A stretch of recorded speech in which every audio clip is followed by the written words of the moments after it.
نقارہ بجا دیا جائے، کسی نے کہا تھا آگ لگائی دی جائے، کسی نے کہا تھا کچھ کر دیا جائے۔ آقا نے ان تمام باتوں کو رد کر دیا، لیکن حضرت عمر آگے بڑھتے ہیں اور کہتے ہیں یا رسول اللہ اکٹھا اگر کرنا ہے، اکٹھا کرنے کا سب سے اچھا طریقہ یہ ہے کہ اذان کے کلمات پڑھے جائیں، اذان کے کلمات پڑھے جائیں۔ اور جب اذان کے کلمات پڑھے جائیں گے، اذان کے کلمات کو وہی سنیں گے جو اذان کے کلمات کے معنی کو جانیں گے، اذان کے کلمات پر وہی عمل کریں گے جن لوگوں نے گواہی دی ہے، اذان کے کلمات کو وہی سمجھیں گے جو یہ سمجھتے ہیں الصلاۃ معراج المومنین، وہی سمجھیں گے حیا علی الصلاۃ، یہ وہی سمجھیں گے جنہوں نے کہا ہے لا الہ الا اللہ، حیا علی الفلاح وہی سمجھیں گے جنہوں نے کہا ہے لا الہ الا اللہ، الصلاۃ خیر من النوم وہی لوگ سمجھیں گے جنہوں نے کہا ہے لا الہ الا اللہ محمد رسول اللہ۔ سب کے سمجھنے کی ضرورت نہیں ہے، سب سمجھ نہ سکیں گے۔ آج اسی کلمات کو ہم سے ایسے غائب کر دیا گیا ہے کہ ہمارے بھائی کہتے ہیں کہ ہم اذان سنتے نہیں، اذان سنتے نہیں۔ کہا اذان نہیں سنتے، دکان جانے کا ٹائم یاد رہتا ہے، دکان کھولنے کا ٹائم یاد رہتا ہے، بازار جانے کا ٹائم یاد رہتا ہے، تو 5 وقتہ مسجد جانے کا وقت کیوں یاد نہیں رہتا؟ کہا ہر ایک کے پاس موبائل ہے اور وقت بھی یاد رہتا ہے، ظہر کا وقت 1:30 بجے 1 بجے ہوتا ہے، عصر کا وقت 5 بجے ہوتا ہے، مغرب کا وقت 6 بجے 7 بجے ہوتا ہے، عشاء کا وقت تقریباً 9 بجے ہوتا ہے۔ یہ اس وقت کی بات بتا رہا ہو جب 8:30 پونے 9 بجے جماعت ہوتی ہے، لیکن ہمیں نماز کے وقت کا دھیان نہیں، نماز کو ہم سے کوئی مطلب نہیں، اس لیے ہم تو اپنی زندگی میں نہ نماز کو لانا چاہتے ہیں، نہ روزے کو لانا چاہتے ہیں، نہ حج کو لانا چاہتے ہیں، نہ زکوٰۃ کو لانا چاہتے ہیں۔ کہ یاد رکھو پیارے، یہ چند دن کی عارضی زندگی جس کو آپ نے اپنی جنت بنا رکھی ہے، اگر ان عمل کو کرتے رہو گے تمہاری زندگی یہاں بھی جنت بن جائے گی اور قبر میں بھی آپ کی زندگی جنت بن جائے گی اور حشر میں بھی جنت بنتی رہے گی۔ زندہ باد ہمارے معاملات کی کہا ہم نے پڑھا لا الہ الا اللہ محمد رسول اللہ۔ حضرت عمر نے جب اتنا کہا نا تو حضور نے حضرت زید کو کہا بلال کو یہ کلمات یاد دلائے جائے، بلال کو کہا جائے یہ کلمات یاد کریں۔ اب حضرت اس لیے ان کے دل میں اللہ کا خوف تھا اور سن کر اپنے کاروبار کو چھوڑ دیتے تھے، اللہ کے مقدس گھر میں آ جایا کرتے تھے۔ آج ہم سن کر کے بھی نہیں آتے، بلانے پر بھی نہیں آتے، بتانے پر بھی نہیں آتے۔ کہا نہیں، یہ ہمارا معاملہ نہیں ہے، ہم اس لیے نہیں پیدا کیے گئے کہ کھاتے پیتے رہیں، سوتے جاگتے رہیں اور مر جائیں، نہیں نہیں، ہم پیدا اس لیے کیے گئے ہیں وما خلقت الجن والانس الا لیعبدون۔ اللہ نے جن اور انس کی تخلیق اس لیے فرمائی ہے کہ وہ اس کی عبادت کرے۔ اے پیارے، ہمیں بھی اپنے رب کی طرف واپس جانا ہے تو ہمیں چاہیے اپنے رب کے لیے سر و سجود ہوا کرے، اپنے رب کو یاد کر کے اپنے گناہوں کی معافی مانگے، اپنے رب کو یاد کر کے اپنے رب سے رات کی تنہائی میں معافی مانگا کرو۔ وہ رب کریم ہے، اپنے بندوں سے 70 ماؤں سے زیادہ پیار کرتا ہے۔ اللہ اکبر، ایک ماں اپنے بیٹے سے پیار کرتی ہے تو لوگ دیکھ کر اس کی ممتا کو بے چین ہو جاتے ہیں، لیکن وہ کریم ہے، رب اپنے بندوں سے اتنا پیار کرتا ہے کہ 70 ماؤں سے زیادہ محبت کرتا ہے۔ تو ہمیں اس رب کی طرف واپس جانا ہے، تو جب جانا ہے نا اس رب کی طرف تو ہمیں ایسے اعمال کرنا چاہیے، اپنے اعمال میں درستگی کرنا چاہیے۔ آج بتائیے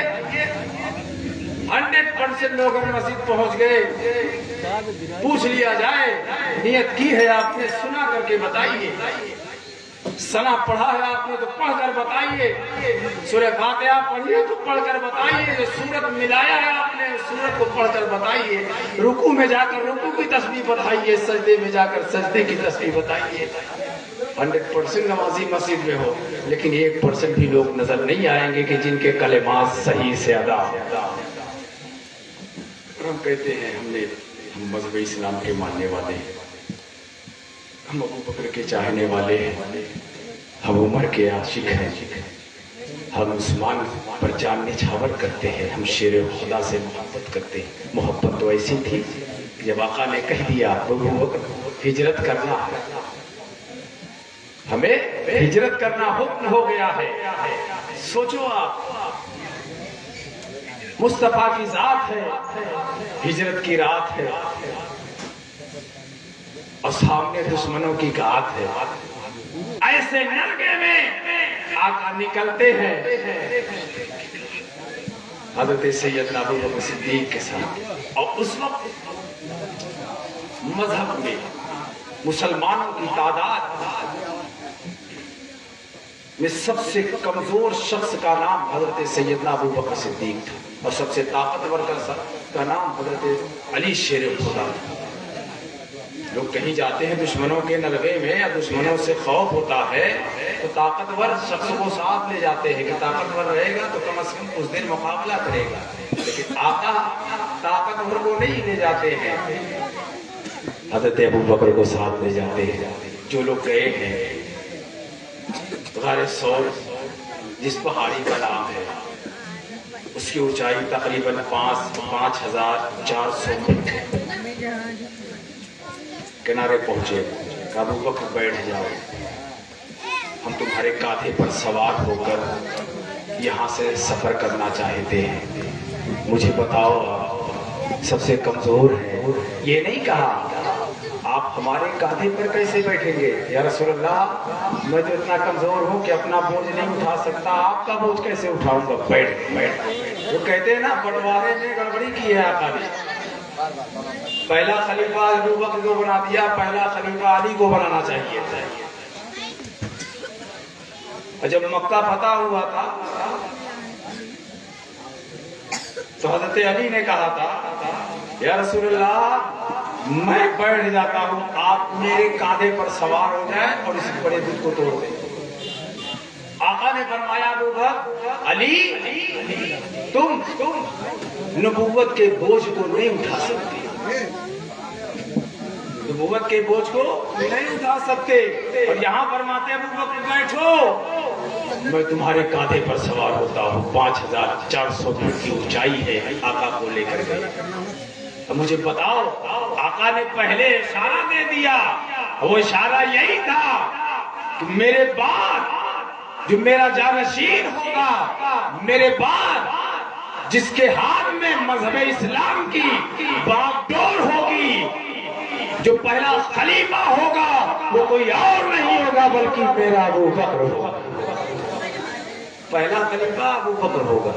اور یہاں دیکھو خانہ کعبہ کے اندر ہے، کہا توڑ دیجئے سوار ہو کر، کہا علی بوجھ نہیں اٹھا سکتے۔ اب آقا فرماتے ہیں علی تم میرے کاندھے پر سوار ہو کر اس بڑے بت کو توڑ دو۔ خانہ کعبہ میں ہے، خانہ کعبہ کے اندر حضرت علی سوار ہوئے، تھوڑا اس کے بعد فرماتے ہیں آقا بتاؤ علی کہاں پہنچا؟ اجازت ہو عرش کے پائے کو زمین میں لا کر، آقا فرماتے نہیں نیچے اتر آؤ۔ جب حضرت علی نیچے آئے تو آقا فرماتے ہیں علی آگے، کہا اتنی دور سے اتنی جلدی کیسے نیچے آ گیا؟ اللہ اکبر، میرے آقا نے دنیا میں مقام علی کو بھی بتا دیا، مقام ابو بکر کو بھی بتا دیا۔ اب ہمیں لڑنے اور جھگڑنے کی ضرورت نہیں ہے بلکہ اپنے آقا کے فرمان پر عمل کرنے کی ضرورت ہے۔ آقا نے فرمایا میرے بعد میرا جانشین ابو بکر ہوں گے، تو دنیا نے مان لیا کہ کوئی اور جانشین کیسے ہو سکتا؟ وہی ہو سکتے ہیں جو وہ مصطفیٰ کا بوجھ اٹھائے ہیں، جنہیں دنیا سالار صحابہ کہتی ہے۔ اللہ اکبر۔ حضرت سیدنا ابو بکر صدیق رضی اللہ تعالیٰ عنہ جب 5400 فٹ کی اونچائی پر پہنچتے ہیں، اس غار کے پاس پہنچتے ہیں جنہیں دنیا غار ثور کہتی ہے، اس غار کے اندر داخلہ نہ لیا بلکہ ٹھہرے رہے۔ فرماتے ہیں آقا سے آپ باہر رہیں، میں غار کے اندر جاتا ہوں، پہلے غار کی صفائی کرتا ہوں، جب غار صاف ہو جائے گی نا اس کے بعد آقا آپ اندر تشریف لائیں گے۔ اللہ اکبر۔ حضرت سیدنا ابو بکر صدیق کی ذات ہے، مصطفیٰ کا ساتھ ہے، صاف کیا غار کو اور فرماتے آقا اندر تشریف